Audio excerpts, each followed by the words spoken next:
Dans une interview sur le podcast InPower, Christophe de Chavannes cesse de confier sans tabou sur les épreuves qu'il a dû affronter tout au long de sa carrière et les critiques virulentes de la part de ses patrons. Il a failli tout abandonner. Puis a reçu un appel qui a tout changé.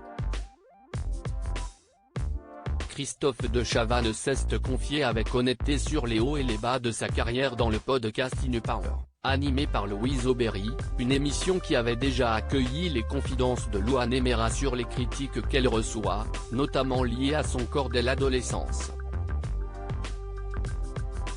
Ainsi, Christophe de Chavannes a expliqué sa relation avec son métier d'animateur télé dans un extrait diffusé ce lundi 6 mars 2023, « Je pense que si est difficile de faire un métier comme celui-là sans avoir une envie sourde de séduire, franchement. Je pense que si je suis là, ce n'est pas pour rien, si est que j'ai eu besoin de ça dans ma vie, analyse-t-il. En effet, comme il l'explique, un métier public, peut être parfois très violent, et moi, je fais partie des mecs qui scènes sont pris le plus dans la tronche, assure-t-il. Face à l'étonnement de l'intervieweuse, il explique, « Lorsque je vois mes camarades qui ont une carrière assez flat, en français plate, note de la rédaction, moi c'était des succès, des échecs, des succès, des échecs. » De Chavannes, le retour il prend pour preuve la pile de magazines qu'il a sorti d'un tiroir en déménageant il y a 2 ans. Sur des années, il y avait marqué de Chavannes, le retour, à chaque fois, sur plein d'années différentes, s'est-il étonné. Ça veut dire que je m'en suis pris, des gamelles. J'ai eu des patrons qui m'ont dit tu vois bien que le public ne veut plus te voir, mets-toi au vert, si est bon, il faut avoir les épaules.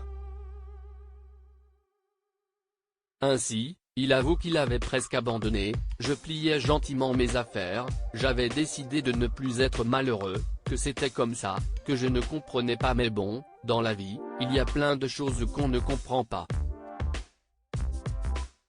Lorsque soudain, alors qu'il devait partir 8 semaines en voyage, il a reçu un coup de fil. Lui demandant d'être le co-animateur de Quelle époque ? Sur France 2 avec Léa Salamé. Une très bonne surprise pour lui, qui voulait justement s'orienter vers ce genre de contenu, si on m'avait appelé pour un jeu, je ne l'aurais pas fait, assure-t-il.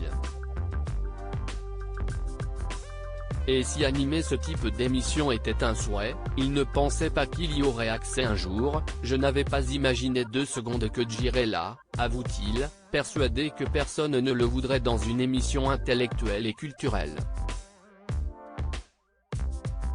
Comme quoi, la vie réserve bien des surprises.